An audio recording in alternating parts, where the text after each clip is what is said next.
président est en bonne santé, alors que par ailleurs, nous avons l'opinion publique a d'autres sources d'informations qui sont tout aussi crédibles. Par le passé, on l'a vu dans d'autres pays, le Gabon, avec le président Omar Bongo, qui c'était en Espagne, en Tunisie avec le président Bourguiba, en Côte d'Ivoire avec le président Houphouët-Boigny, en Algérie avec le président Boumedienne, puis un peu plus récemment le président Bouteflika, au Zimbabwe avec le président Mugabe. Bref, ces situations nous interrogent. Et est-ce que le Cameroun serait différent? Donc, en clair, la question, c'est qui gouverne au Cameroun? Et Eric a aussi dit que cette question, beaucoup d'organisations se la posent, voudraient bien s'engager avec le Cameroun, mais qui décide? Où est-ce qu'il faudrait s'adresser? À qui est-ce qu'il faudrait s'adresser? Et juste comme ça, pour rappel, il y a des organes de presse. Nous avons vu CNN s'interroger, nous avons vu le Figaro s'interroger, on parle plus de Jeune Afrique, ça c'est traditionnel. Donc, cette confusion, on la ressent aussi, il l'a rappelé, auprès des journalistes. Il a cité le cas de Barlev Bichoka qui s'en prend à un autre, je crois que c'est Boris Berthold et autres. Puis les influenceurs, on entend cette cacophonie-là. Et puis à la sortie, les sorties, parce que visiblement on n'en a pas terminé, les sorties du capitaine Foudou.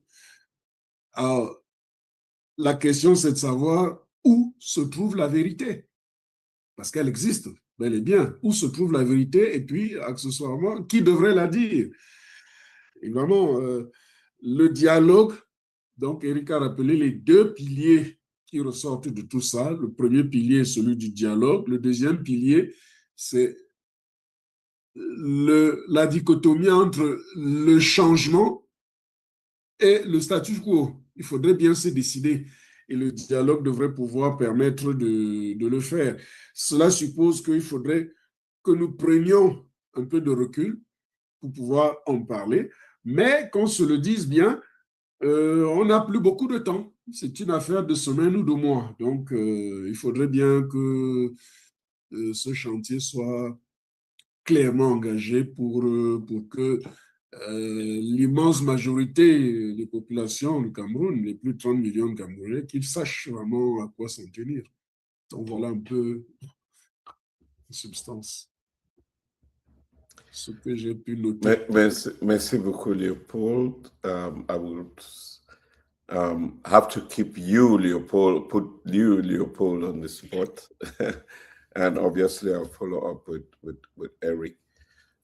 Because again, the surveys that are circulating are the Cameroonian people are asking for dialogue, right? And Leopold, you have been you are on the ground in Cameroon. You've been involved with lots of processes. In the past, involved with Transparency International and all of that. I think, and I'm going to ask eventually Eric this question, but when people are talking about dialogue, that the issues of a country should be, not must be, resolved through some form of dialogue. Leopold, what does that dialogue mean? What does dialogue really mean? Is dialogue an event, or is dialogue a process? What does dialogue really mean in the context of what people are asking for?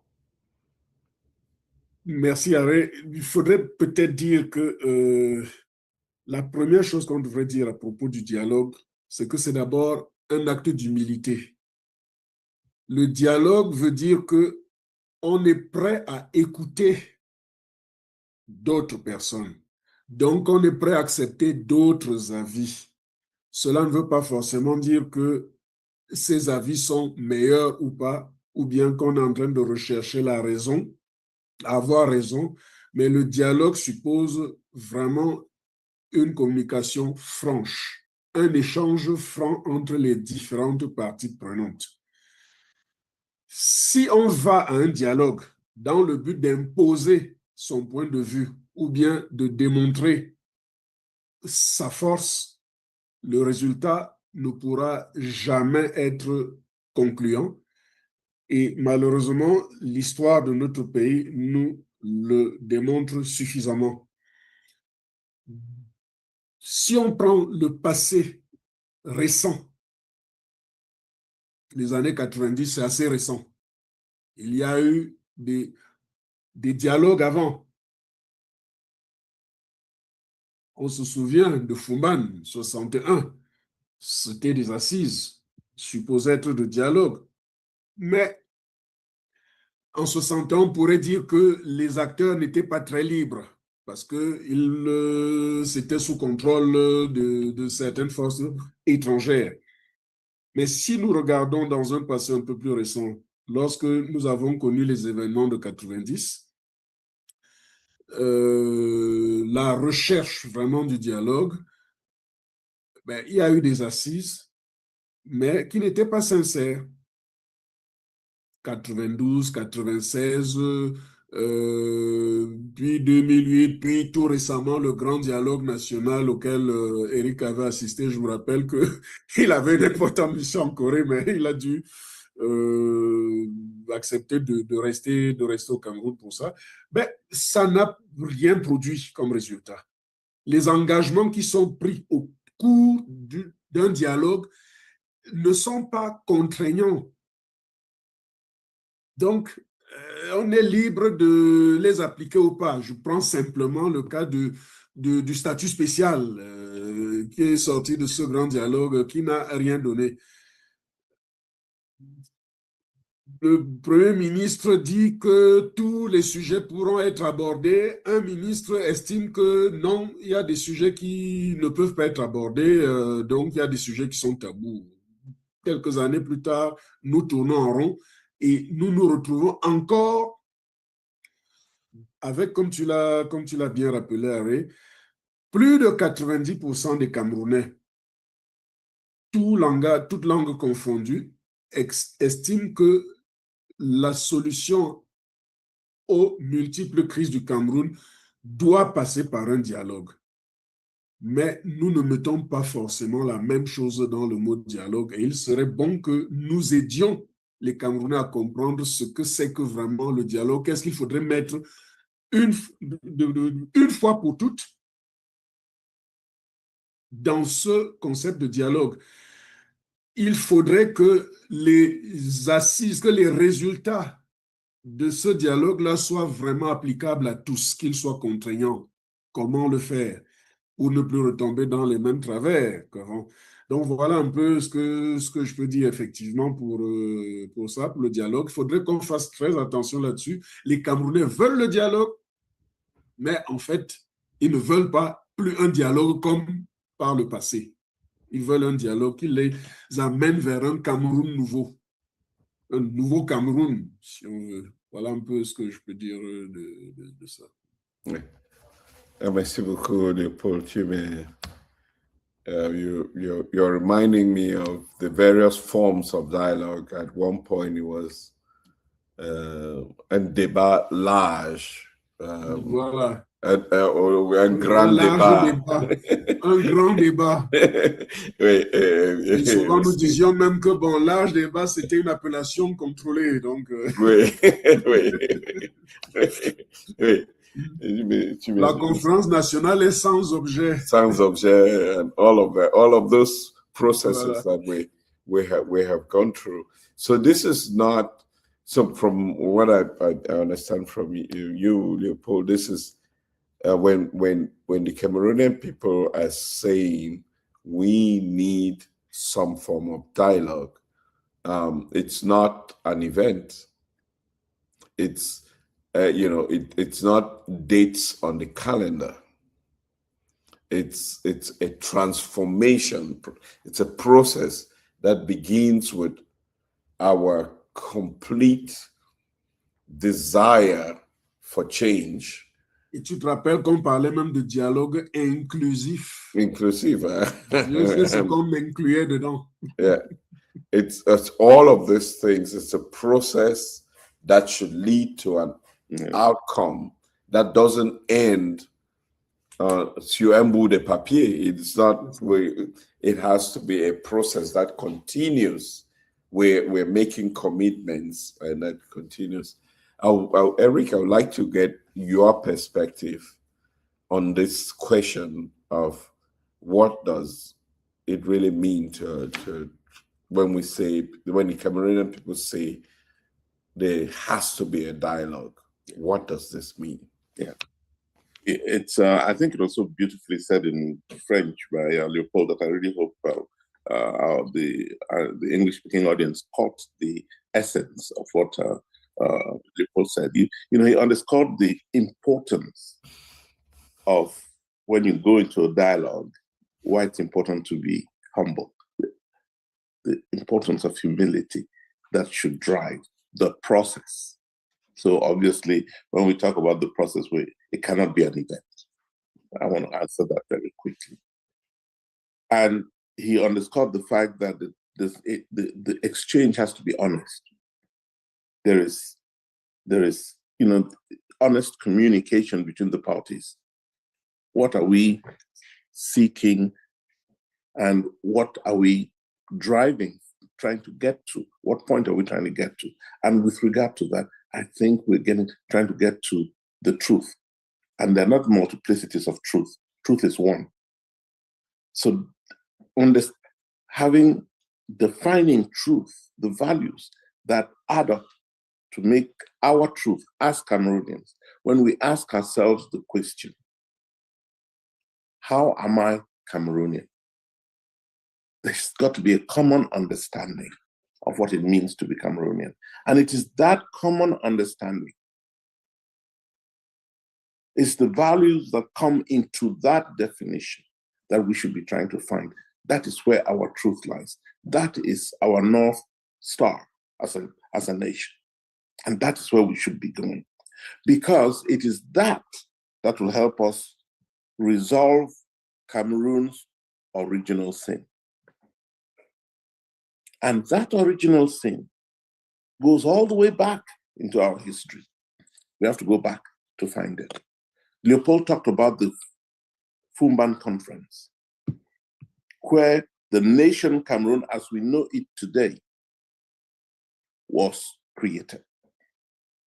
Go back to that Fumban Conference, 1961, and that will be the first place to stop at, to identify that original sin that we must address.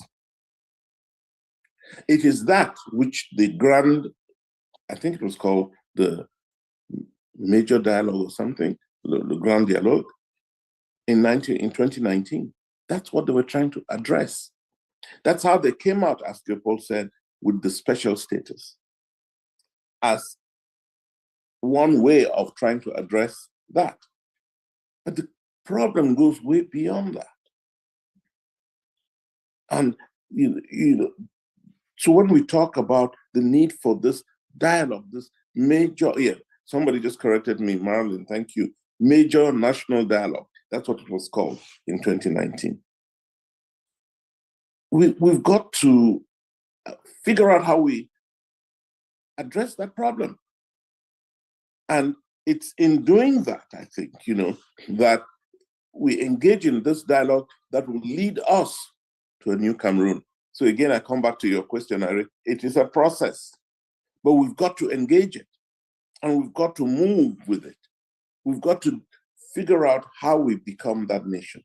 That is one of the reasons we, as Project C, determined that it is a constitutional crisis. That's where, we've got to, that's the starting point. Because the starting point of that original sin was a conference in Fumban to draft a constitution for Cameroon. And that constitution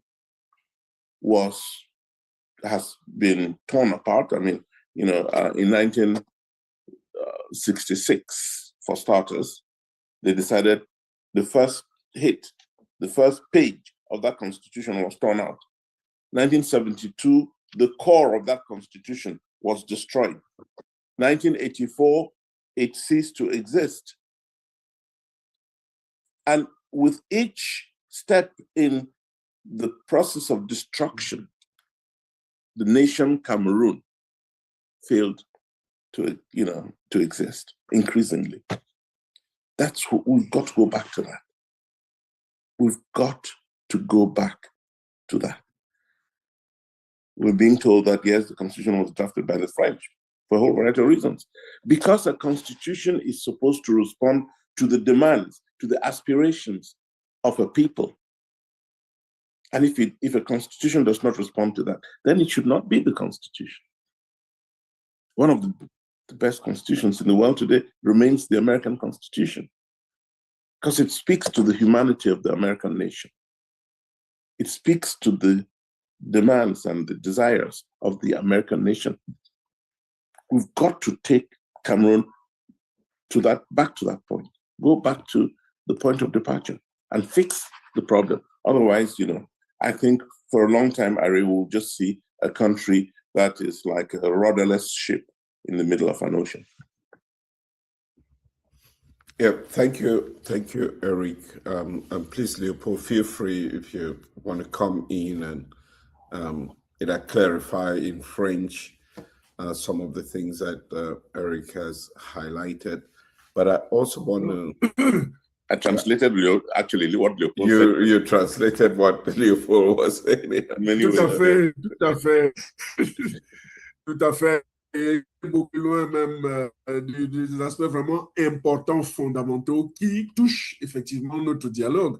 C'est-à-dire que 1972, qui a un terme à la constitution de Fumban, avec l'astuce dont on se souvient du référendum, entre guillemets, pour faire sauter l'appellation, puis et puis passer à la République unie, et puis en 1944, le nom du Cameroun a encore changé, passé de République du Cameroun pour venir de République unie du Cameroun, retomber à la République du Cameroun antérieure à 61 à Fumban.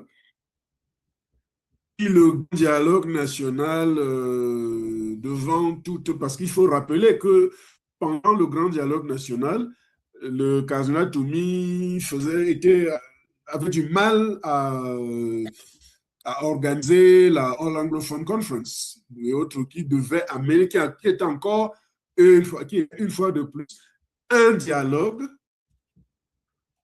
qui devait servir, qui aurait pu être très utile au grand dialogue national de 2019. Et on a cru qu'en créant le statut spécial, ça pouvait apporter des réponses à un certain nombre de revendications, mais que non. Le statut spécial est resté très, très spécial, c'est-à-dire qu'il n'a jamais été appliqué. Donc voilà.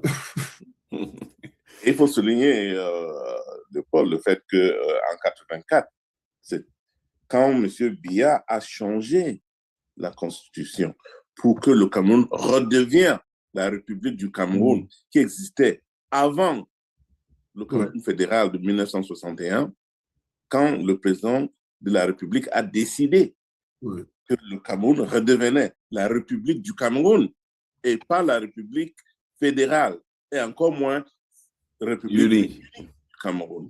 En 1984, c'est là où l'Ambazonie est née. Quelques têtes anglophones du Cameroun se sont dit, si M. Biya a repris son pays, nous devons donc lancer notre république à nous. Et c'est là donc où est née la République de l'Amazonie. L'Amazonie. Absolument. Donc, en réalité... Tout à fait, c'est rentré.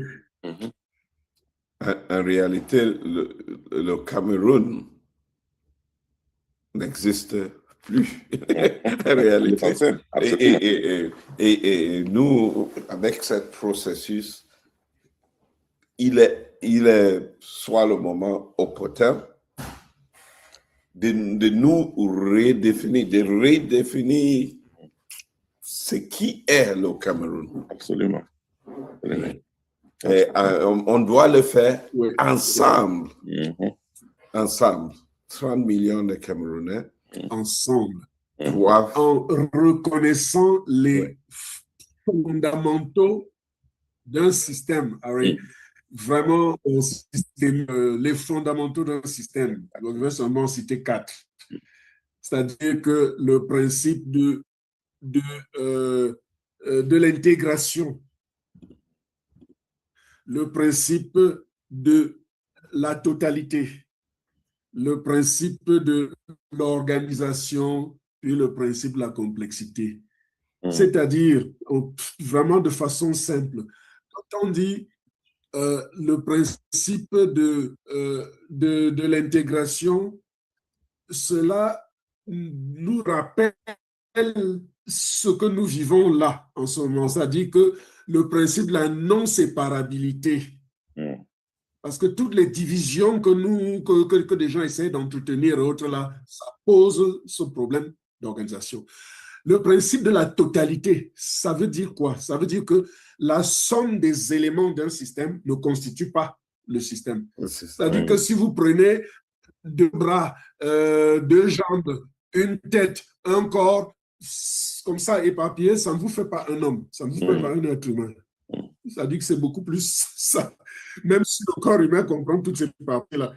Le principe de l'organisation, ça veut dire qu'on doit tenir compte de la structure, on doit de son fonctionnement, et on doit tenir compte aussi de chaque... C'est-à-dire que ces éléments ensemble doivent être intelligibles, c'est-à-dire ça doit bien fonctionner.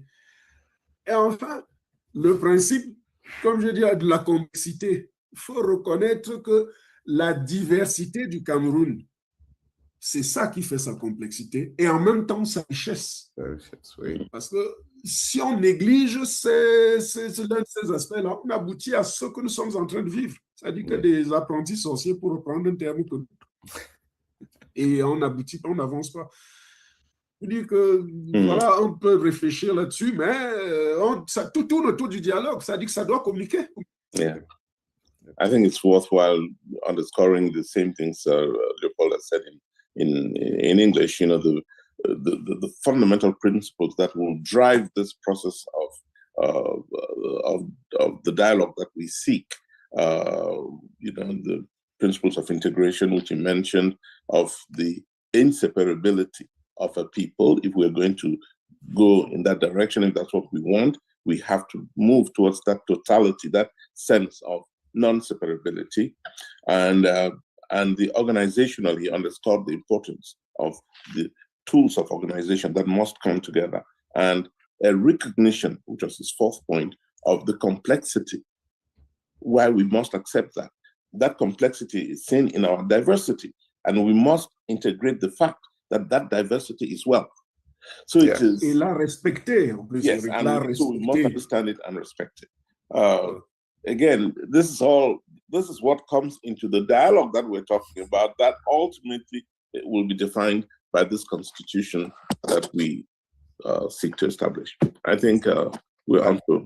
Yeah, I think Chris, Mr. Christopher Chair has his hand up, and so I'm going to go over to Chris. Yes. But just before I do that, I think from the conversations that we've been having, I really want to draw the attention of Cameroonians that are listening to us, or that will listen to us if you're not watching this live. The conversation about the future of Cameroon is not a simple conversation. It's not, from what I'm hearing, it has to be one where we think and reflect about it before taking the next step. It is not as simple as drafting a constitution.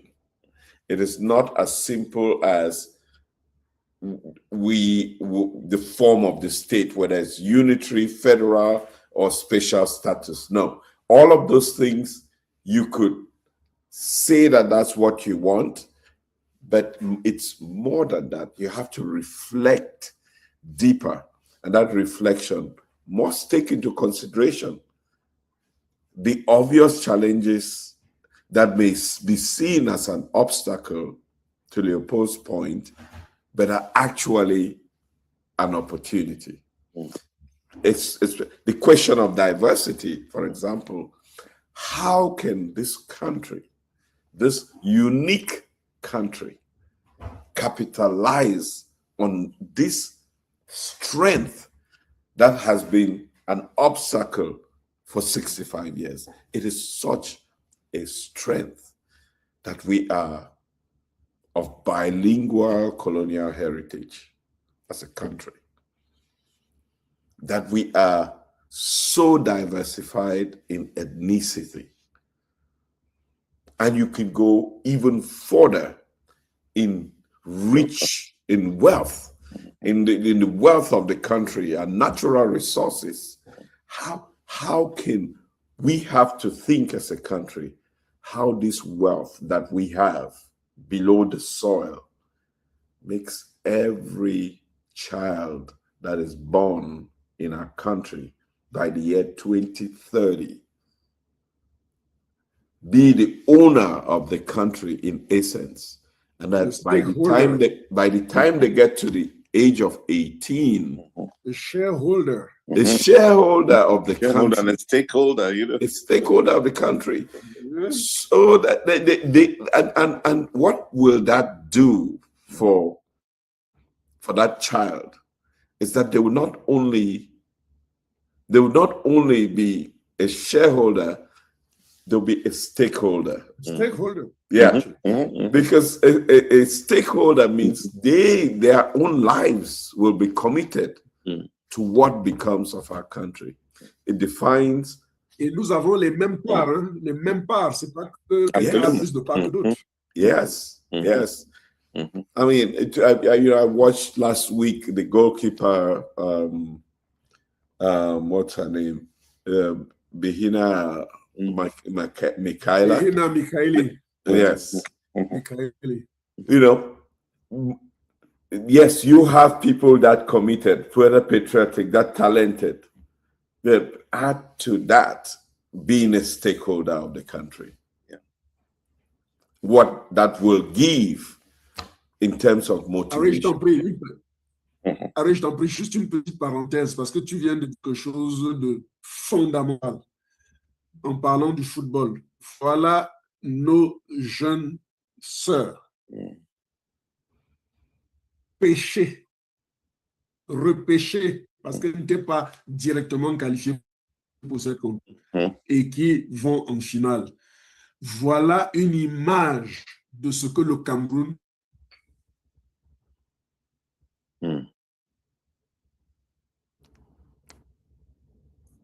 Oh, I think we lost Leopold. Ce que le Cameroun peut être. Enfin, je ne sais pas s'il faut finir. Yeah, voilà. Une image de ce que le Cameroun peut être. C'est ça, Leopold. We lost you. Yeah, I think yes. Yeah, we lost your connection for a moment there. Well, at this point, I'm going to turn it over to, I'll bring in Chris then. Chris, if you can. Yep. Yeah, no, okay. I'm sorry your hand has been up for a while. That's okay, no problem. No. Yeah, good morning, everyone, and thanks to you, Ray, and Big Brother Eric and Brother Leopold for such a beautiful, important conversation. The only thing I want to add is that, in a layman's term, the challenges that we have in dialogue. Can you hear me? Yeah, yes. Okay. In dialogue is that the government of Cameroon say that they want an indivisible Cameroon.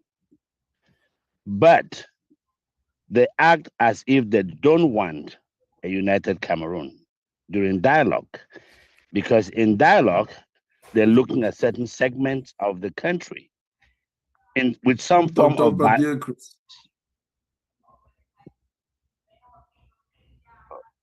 Okay, hold on. No, le Paul. You guys hearing me well? Yeah, we can hear. We can hear. Okay. Là, Okay.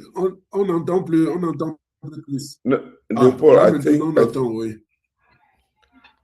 Paul, I think your network is your network, because I'm sure we were all hearing Chris. Chris, please go ahead. Okay. Yeah, All right. Yeah. So the government wants a united Cameroon, indivisible Cameroon, but the action during dialogue and any actions they take does not support that. The united Cameroon they want is a forced Cameroon, because in the dialogues that they've had, okay, Northwest, Southwest is being pacified by some special status. But meanwhile, the Grand North and the rest of Cameroon have similar problems. If we truly want a united Cameroon, we should, as Brother Eric put it, the government has to come to the table humble and truly value the entire Cameroon, truly value our diversity, and also understand that the people of Cameroon are suffering across the country. Yes, Northwest, Southwest have even suffered more because of the biases of the government. But if we are going to solve the problem of Cameroon, the dialogue, which is not simply a physical event, but a comprehensive set of conversations and processes and so forth, has to take into account all of Cameroon and its complexities. The action of the government must support the fact that they want a united Cameroon, not just how they want it, but how the people want it. And that's why the survey and the constitution that we are proposing, or we will propose, will give a vehicle to develop that type of dialogue and Cameroon. A Cameroon that we recognize every citizen and the power of our diversity. It is very well noted that when you put two teams together, a diverse team and a non-diverse team, in most cases, the team that is more diverse always wins. That means Cameroon is sitting in a position where we should be winning in almost anything that we do because of our diversity. Unfortunately, the lack of humbleness, the writing of constitutions that are targeting, that have bias, targeting people or segments of the population, has taken away the power of our diversity. And that's what we have to bring back. So the dialogue, I agree, the dialogue is not just an event that you sit in one room in one day and come up with things. It's a whole process, a comprehensive process. And humbleness must lead that. We must sit in there, not that we are targeting somebody across the table, but rather that we are working for one nation that we're trying to come up with, a nation that recognizes and values the life of its citizens at the end of the day, and creating shareholders across the country of our country. Thank you. Yeah. Thank you very much, Pastor Chris. Sorry, Absolument. We've come to sa sagesse. Yes, we've come to respect your wisdom that you bring to this conversation. I think you're drinking Leopold's Kool-Aid. Eh? Yes, I'm actually. No, Chris, tu es extra, Chris. Yes. Incredibly important, and just to highlight some of the if I could just further analyze what you're mentioning there, Chris, is that as we talk about dialogue, as the Cameroonian people ask for dialogue, which is obvious from the surveys that we have seen, it's not a dialogue that looks backward. It has to be a dialogue that looks forward. And I want to really overemphasize this, because the entire conversation of the 2019 dialogue looked backwards. It looked backward to a 1996, a clause, I would even say a footnote of the 1996 Constitution, which was the special status. It was written in the 1996 Constitution, but it was an afterthought, and it brought the entire 2019 conversation to the special status that had been in the Constitution for nearly 20 years and never implemented. The dialogue which we are talking about has to be forward-looking. I say this repeatedly to every time I get the opportunity. This dialogue is not for us. It's not for you, Leopold, or me, Eric. Yes, we want to see to it that there is a dialogue, but it's not a dialogue for us. It's one for future generations. And if I really call on the Cameroonian people, to every activist, every political leader, every influencer, every journalist, the Cameroon that we seek is not for us. It's for future generations. What we put in place, we will not be, if we think we will be the beneficiaries, then we're thinking, we're being very egoistic. We're thinking it's self-interest. But if we are thinking about our country, the beloved Cameroon, it must be for them who are not yet born. That's what it will take for us to come to the table with the mindset that will lead to the kind of Cameroon that we want. It must not be for the moment. That vice president position serves this moment, right? That's why they created it, but it doesn't serve the future generations. That constitution, that special status conversation, those regional assemblies that were created, they serve this moment, but not the future.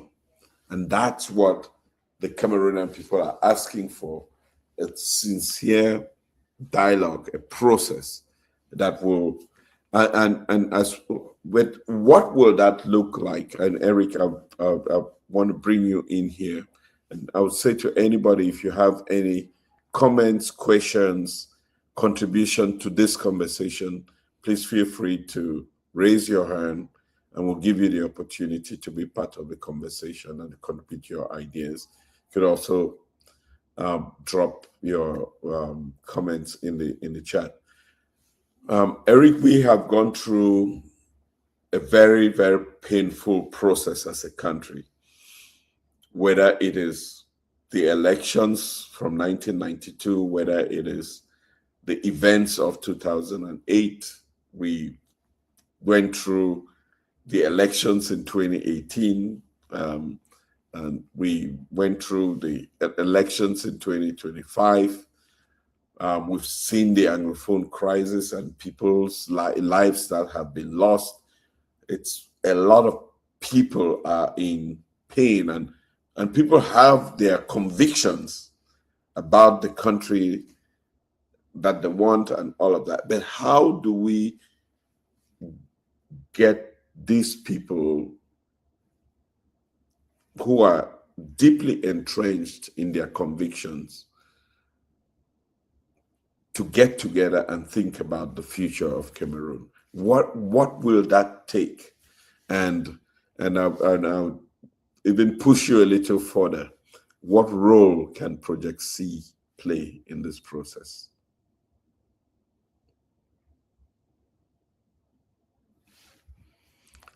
You have to unmute yourself. Okay. Oh yeah, sorry about that. I was just saying you're being rhetorical about this, right? I mean, Yes. yes.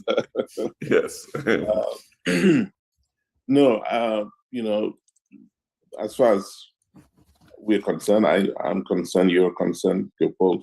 I think, you know, we first of all have to believe in the power of our diversity as a people. We have to, you know, we have to look at our national team, the young ladies who are playing in Morocco today, and say they are not, they come together as a collective. They're not from any single part of the, you know, they're not from any single place in Cameroon. The diversity of that Cameroon that we want to see, and they've come together and they're winning because they've come together. There's a fundamental truth to the power of diversity that we have to recognize. We have a country, we take pride in calling it, or some calling it, the continent. Why? For anybody who has spent time looking at Africa or traveling in Africa, you will see that there are grains of Africa, all of Africa, in that country. Somebody was saying, oh, if you want to travel in Africa without actually spending a lot of money and time, go to Cameroon. Because you can go from the desert to the tropical rainforest in a matter of hours. You can go from the sands of the Sahel to the ocean, to the beaches of the ocean in a matter of hours. You can go into these savanna lands and the rich soil of Africa, the wealth of the continent, across the continent, in one place. You'll see the wealth of the land. We talk about natural resources. You go to Senegal, or you go to Burundi or Rwanda, you don't see any of those. You know, you see one or two things here, there, and everywhere, but in Cameroon, there's a concentration of that wealth. We have to recognize the fact that, and accept it, that our wealth is, our diversity is our wealth and should be our pride, and take pride in it. And it's in taking pride in it that we recognize the need to come together and work together and think together. And that it cannot be, you know, this is why we're going the constitutional route, because there's need for fairness. There's need for the ability to accept and to share consciously the wealth of this land. That's why it has to be written into the Constitution. That is why we think, for example, that every child born in Cameroon should have guaranteed healthcare. Every child. Why? Because the country can afford it. And if that is written into the Constitution, we will not have the situation where mothers go to hospitals to give birth. And they're saying, no, you must pay money before you give birth. No, it's fundamentally wrong, and we have to understand that. So we've got to educate our people. We've got to engage in these national conversations that allow us to recognize how unique we are as a country. And it is in that uniqueness that we not only find our national pride, but our national purpose. So I don't know if, you know, that answers your very difficult question, Ari, but I think we should now begin, we should engage in these conversations. We should be you know, that's why I think going forward, you know, we've started with the with the questionnaire, with the survey, we've been putting out some papers here and there in the newspapers. I think we need to do more, a whole lot more, to get that education, that process of educating Cameroonians. You know, it's not easy. In the past weeks, you know, the past days actually, we've put out some position papers or taken a position that Cameroonians have a hard time dealing with. We're saying, let us engage in a dialogue. Let us agree to pull the opposites together, pull the various sides, parties together, so that we can be talking to each other. And we realized, for example, just as an example, when we said, let us bring the opposing sides together, let those who are for change, defined by the parties of the opposition in Cameroon, let us bring those people to the table, along with those who believe that the system as it is now is working for them. Let's pull the two sides together so that we can speak. But we're having a hard time. Think about this for one moment, that Mr. Biya and Mr. Chiroma should come to the table and speak to each other. And try to envisage that in your minds. You'll see how difficult it is. And yet it should not be difficult. And yet it is the kind of thing we should engage in readily, willingly, and get the process going. That's what you talk about Project C. We're trying to pull the two sides together. That's what we should be doing at this time. So that, you know, however difficult it is, Mr. Biya and Mr. Chiroma should be talking. Mr. Kamto and Mr. Libi should be talking. Madam Joya and Kawala should be talking. These people, we should pull the various parties together so that Cameroon, we can work towards that new Cameroon. We should work towards that Cameroon that we all want. I think I get carried away by some of these things. So what do you? Yes, thank you, Eric. We have to begin by envisioning that table, yeah, and who is seated at the table, yeah, for us to be able to move forward. Mais tu sais aussi, Aré, à la base, ce n'est pas un secret, à la base, c'est une question de confiance. Il faut se faire confiance pour pouvoir s'asseoir et causer. Donc, c'est pour ça que Eric a raison d'insister sur le fait qu'il faudrait qu'on communique aux gens. Parce qu'il faut bâtir cette confiance-là. Il faut bien qu'on commence quelque part. We have to je ne peux pas échanger avec quelqu'un en qui je n'ai pas confiance. Quelqu'un dont je me méfie. Et je dois effacer de ma mémoire tout ce qu'il m'a fait dans le passé pour qu'on s'asseye. Ce qui fait que le dialogue peut parfois être stimulé par un médiateur. Et nous sommes ouverts à cela. Nous sommes ouverts à cela. Le médiateur, l'avantage, c'est qu'il a un peu plus de recul et il n'a pas de parti pris. Et donc, ça peut amener des gens à se mettre ensemble autour d'une table. Alors que si celui dont on se méfie est celui qui invite au dialogue, et tu as raison, Aré, nous, on doit oublier le passé, mais 2019, ce n'est pas si passé que ça. Non, c'est clair qu'il faut que les gens comprennent que ce qu'ils ont dit et qu'ils continuent de nous dire à travers le sondage, ils y croient. Ils y croient. On doit dialoguer. On doit dialoguer. Et comme disait un sage, la guerre, malheureusement, c'est une très mauvaise chose parce qu'elle finit toujours là où elle aurait dû commencer. Puisqu'après la guerre, les partis qui s'affrontaient s'asseyent autour d'une table. Si c'était assis avant, il n'y aurait pas eu de guerre. Exactly. I recall talking to Eric this week, that I played a really little part in resolving the crisis in Côte d'Ivoire, because we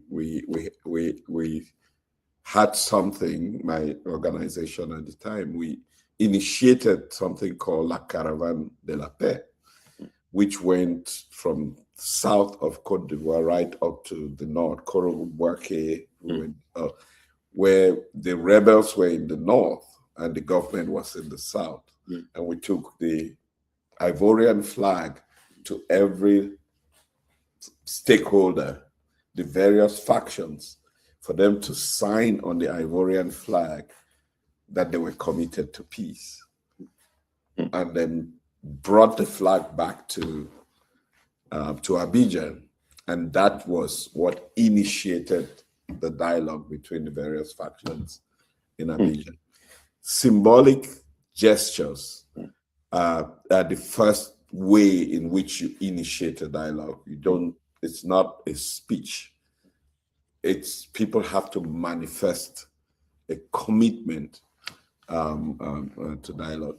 Now, let's see, Francis' hand has been up, so I want to give Francis the opportunity here to be part of the conversation, and we'll be wrapping up soon.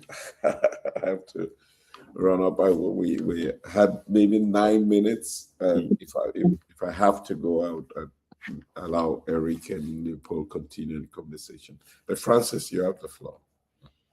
Okay, thank you for giving me this opportunity. Je dirais merci pour vous autres qui aviez pensé de mettre sur pied, n'est-ce pas, une plateforme comme celle-ci, qui nous permet, n'est-ce pas, pourquoi pas de dire un peu ce que nous avons sur le cœur par rapport à la situation que nous traversons au Cameroun. Qui est une situation aujourd'hui gravissime, compte tenu de tout ce que nous vivons actuellement au Cameroun. Ce que je peux dire, c'est que Eric a soulevé le cas des pays qui ont à un moment donné, n'est-ce pas, vécu la situation que nous vivons aujourd'hui au Cameroun, c'est-à-dire des fins de règne compliquées. Une seule chose converge dans ce sens par rapport à tous ces pays, que ce soit en Algérie, que ce soit en Tunisie, de Bourguiba, ou même au Zimbabwe. Les situations ont été, ces situations ne sont pas des hasards, si on peut le dire ainsi. Il n'y a pas de hasard là-dedans. C'est-à-dire, c'est un construit. Nous aboutissons au Cameroun à l'heure actuelle dans cette situation parce qu'un homme, depuis 57 ans ou 58 ans de règne, vous parlez de 43, non. Quelqu'un est entré dans les meubles de l'État du Cameroun en 69 comme, déjà même comme secrétaire d'État à la présidence. Et vous savez quel pouvoir le secrétaire d'État à la présidence a. Peut-être qu'il n'avait pas le même pouvoir qu'il en a donné à celui qui est là aujourd'hui, mais il est là depuis plus de 50 ans. Et il a bâti la situation au point où le Cameroun, qui était déjà à un certain niveau, est rentré au bas de l'échelle. Le Cameroun est rentré au bas de l'échelle. Pendant tout ce temps-là, il y a eu des élections, mais des élections truquées. N'ayons pas peur des mots. Des élections truquées. Le Cameroun n'a jamais pratiquement connu des élections claires. Et quand il y a eu élections claires, les pouvoiristes ont perdu les élections. Comme en 92, ils en ont perdu.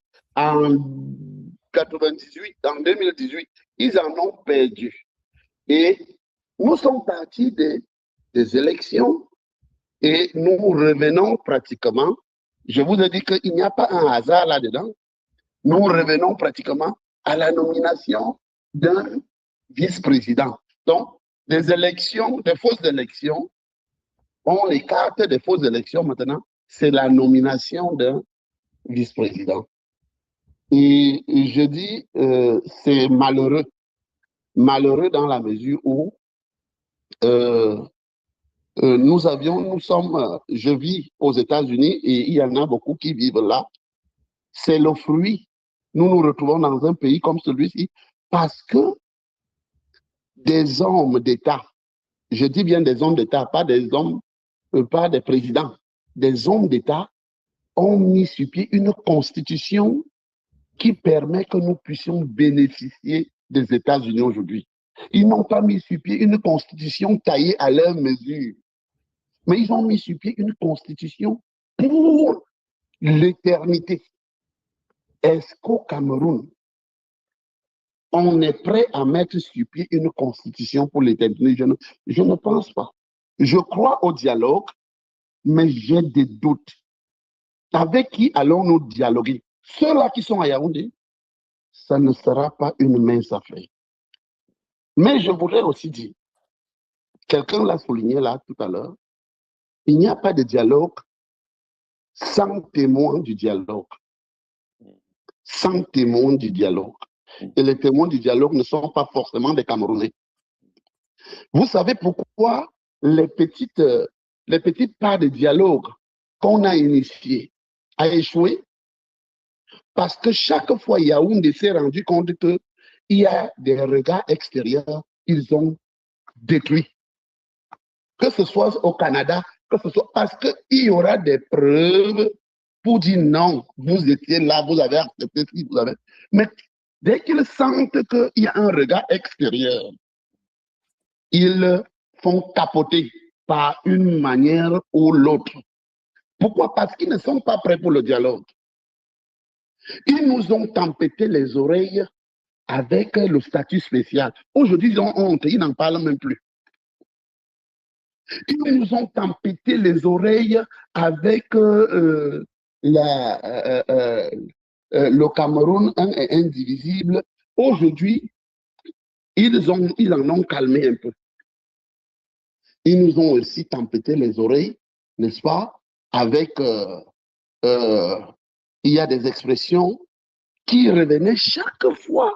Et dans cette réflexion-là, je vous dis, nous devions faire très attention lorsque nous avançons dans un dialogue.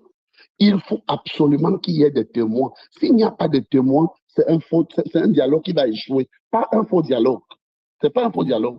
Oui. Parce que si d'un côté, quelqu'un, il y en a ceux qui sont, n'est-ce pas, sincères. Le patriotisme, c'est quoi le patriotisme? C'est l'âme commune ou l'union des cœurs et des volontés qui se tisse au fil des générations par le souvenir de joie et de souffrance symbolisé dans le pays où on est né. C'est-à-dire, le souvenir de joie, les lions indomptables ont gagné, souvenir de défaite, les lions indomptables ont perdu, et cette joie-là engageait tous les Camerounais quand c'est la joie, et la défaite engageait aussi les Camerounais. Donc nous devions faire très attention. J'ai toujours peur qu'on s'aventure pour ne rien faire, parce qu'ils ont l'art de la machiroka, c'est-à-dire nous tourner en bourrique. Nous tourner en bourrique. Ils gagnent en temps. Ils gagnent en temps. Et il faut avoir confiance. Il faut avoir confiance. Tu sais, quand le moment arrive, quand tu l'as bien dit, ce n'était pas le hasard, tout ce qui s'est passé avant. Mais en même temps, ce n'est pas le hasard si, en ce moment précis, les Camerounais réclament ce dialogue de la manière la plus claire et nette. Il faudrait que nous ayons confiance. Et tu l'as bien dit, en prenant le cadre, par exemple, des États-Unis, c'est bien ce que nous voulons. Une constitution, un Cameroun pour nos enfants, pour que les enfants qui sont aux États-Unis, là, qu'ils puissent rentrer au Cameroun, le berceau de leurs ancêtres, sans aucun souci, et qu'ils puissent vraiment évoluer, que plus jamais ce qui s'est passé. Il faudrait que nous-mêmes, nous ayons confiance en cela. Tout à fait. Tout à fait. Vraiment, je suis entièrement d'accord. Je suis tout simplement, je m'interroge chaque fois. Et je voudrais revenir sur un point. Notre frère a dit qu'on doit faire table rase, on ne doit plus regarder le passé. Non, ça c'est l'erreur. Je vous parle en tant qu'historien. Nous devions rentrer dans l'histoire, toucher ces éléments, peut-être pendant le dialogue, toucher ces éléments pour que les gens sachent qu'à un moment donné de l'histoire, on a fait ci, on a fait ça. On ne peut pas balayer, on ne peut pas balayer le passé. Non.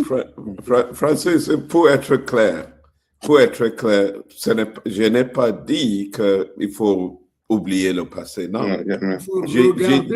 il faut penser à l'avenir. À l'avenir. Oui. Regarder devant. Parce que on ne va jamais prospérer dans le passé. Tu sais, on va prospérer dans l'avenir. Et l'avenir est toujours construit sur l'expérience du passé. Tout à fait. Tout à fait. Donc, on ne peut pas. C'est impossible même d'oublier le passé parce qu'on est ici aujourd'hui à cause de l'expérience du passé. Tout à fait. Tout à fait. On ne peut pas aussi être accroché au passé seulement si on veut construire l'avenir. Le passé, c'est pour, n'est-ce pas, essayer d'éclairer le regard d'hier. Parce que c'est à partir de là que nous allons, n'est-ce pas, nous allons rebondir. Yeah. Et nous avons, par exemple, un homme comme Ngoh Ngoh qui a été élu. Mais on a enlevé quelqu'un d'élu pour nommer un autre. Vous voyez, et on revient. Je ne suis pas tellement tout à fait, je ne suis pas persuadé réellement que ceux qui le font connaissent quelque chose de l'histoire de leur pays. Parce que quand tu connais l'histoire de ton pays, tu connais la valeur de la Constitution. Parce que dans cette Constitution-là, je parlais en fait, je parlais des témoins. Des témoins, on a des témoins. Mais on doit aussi faire très attention avec la France, avec la France-Afrique, parce que c'est elle qui a détruit la Constitution de 1960 qui devait conduire à l'État fédéral. C'est elle qui a détruit. Elle est dans l'antichambre et chaque fois elle est présente. Quand on parle de ça, on ne doit pas effacer cela. Et non, enfin, absolument non. Et voilà les complexités tout à fait. que Léopold a évoquées.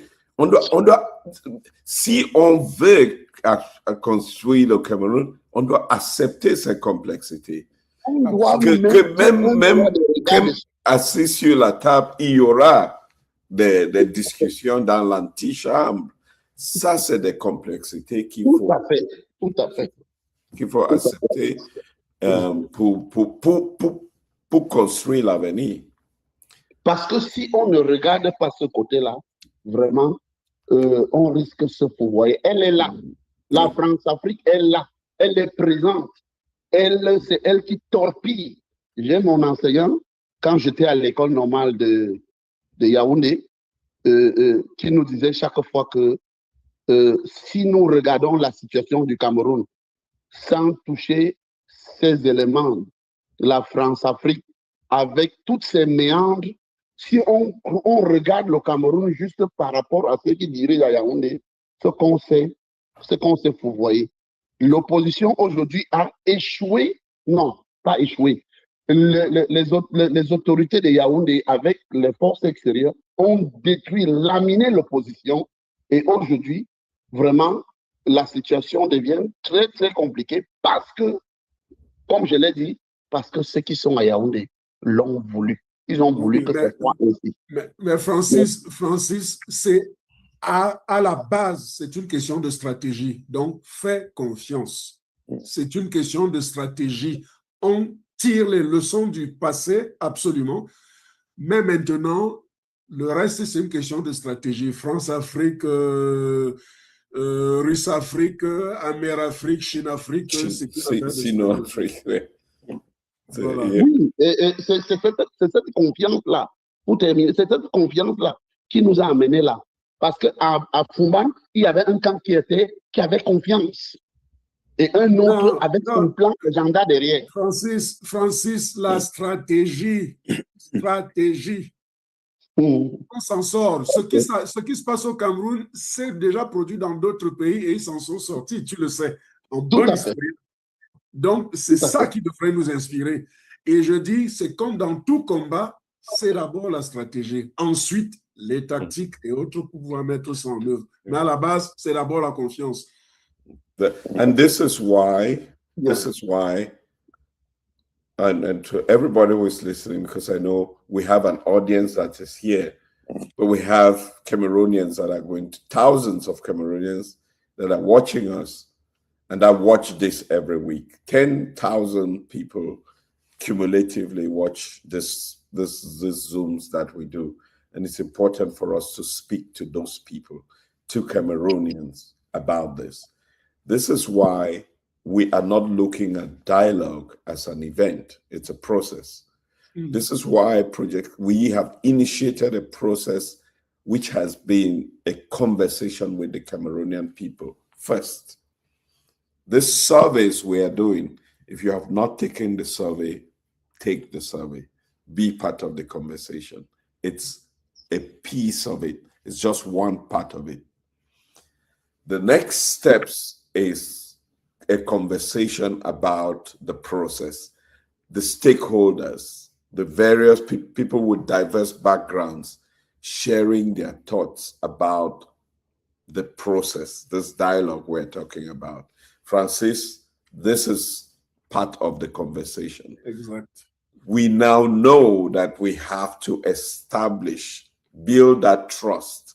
It's not only we go into it with confidence, but we put in place a strategy that ensures that this is not just about people sitting at the table, but people who are sitting at the table must carry the weight of 30 million Cameroonians.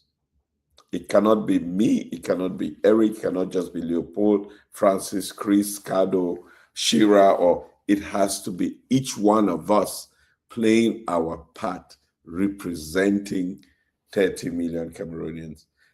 I will use the example of the Indomitable Lions, the women team that is playing. It's going to be 11 players on the field tomorrow.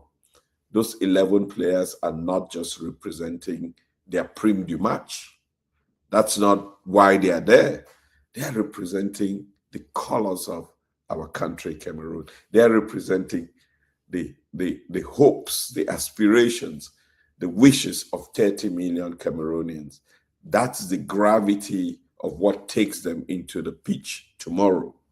And that's how we need to think about this process of dialogue. Is it going to be easy? Is it going to be straightforward? No. Because the path to success, to victory, always comes with challenges.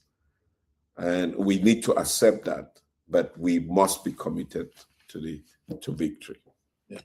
And, I really do, just to add to what you're saying, and in reaction to the question about what Presidency is doing, I think, one of the things we are doing, obviously, right, at this time, is working with the various parties that, there's a lot going on now to address the crisis in the country.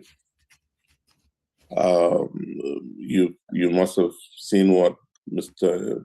Chiroma and his team have initiated, I think, as of today, as of yesterday, actually, which some of you might have missed. He's engaging with, he's engaged the international system at the international legal systems to try and address the problems of Cameroon. He's engaging with local parties. I'm told there was something yesterday with the casserole. I don't know, with the help of our friend and brother Benaki. So that's going on. But there's also what we at our level are trying to do, which is initiate, bring in, identify potential mediators in the process. And I think that's what Ari was trying to say without quite saying it. So we recognize the importance of mediation, and we believe that that's the way to go. And for that to succeed, all of us have to have it in our minds that someday we will probably have to agree to the fact that people in government now, in the government of Mr. Biya, will be sitting around the table with people from Mr. Chiroma and the opposition, Kamto and the rest of them, Cameroonians. We have to start envisaging the possibility of these people and the others, the two sides, sitting around the table, because that's the only way we're going to address definitively the crisis in the country right now. That is where we've positioned ourselves. That's what we're working on. And that's what I'm hoping, Ari is hoping, Leopold is hoping, we'll be able to deliver on. Along and then get this discussion of the constitution going, or the adoption of a new constitution, because something has to give, something has to change for us to get to where we want to get to the Cameroon we want. Something has to give. It cannot be built on the current foundations. No. So we as Project C, we're engaged in the process. We're looking at mediation because that's what makes the most sense. And we hope, and mediation doesn't mean, you bring everybody to the table. There are people who cannot be there anymore. Yeah. Clear. There are people who cannot be there. The people who've destroyed the country, those who've destroyed the country cannot be the same ones turning around and saying, okay, we will rebuild it to protect what we did in destroying the country. So there's going to be a give and take. There's going to be a movement of forces, but at the end of the day, that we will have to find it in our hearts to come together around that table, negotiate, and move Cameroon forward. I don't know if I said it the way you think we should have said it, Ari, but please correct my, Il faut dire que ce que tu viens de dire, Eric, me rappelle toujours quelqu'un que j'aime beaucoup, Einstein, qui disait que si vous voulez résoudre un problème en comptant sur ceux qui l'ont créé, alors c'est que vous avez deux problèmes. Absolument. Tu l'as bien dit, ils doivent faire partie de c'est-à-dire que de la solution. Et puis, nous savons tous que dans les pays qui s'en sont sortis, pour prévenir cela, ces pays ont créé des commissions justice, vérité, réconciliation. Oui. Donc, ça veut dire qu'à un moment donné, il faut bien que les gens reconnaissent les travers, tous les torts qu'ils ont commis à la population. Ça permet de partir sur de nouvelles bases. Et puis, nul n'est parfait. Ça, on part de ce principe. Mais il faut déjà que les gens puissent reconnaître. Mais pour ça, il faut qu'ils s'asseyent autour d'une table, qui est un dialogue et qu'il y ait une médiation de préférence, comme tu l'as rappelé. Et je pense aussi, Eric, que c'est toujours une question de confiance. Les résultats que nous sommes en train de recueillir à travers cette enquête nationale, ce sondage national, quand nous allons les présenter au public, je pense que cela pourra faciliter un peu plus ce processus de dialogue. Donc, comme on le disait, Harry, ça fait partie des étapes suivantes.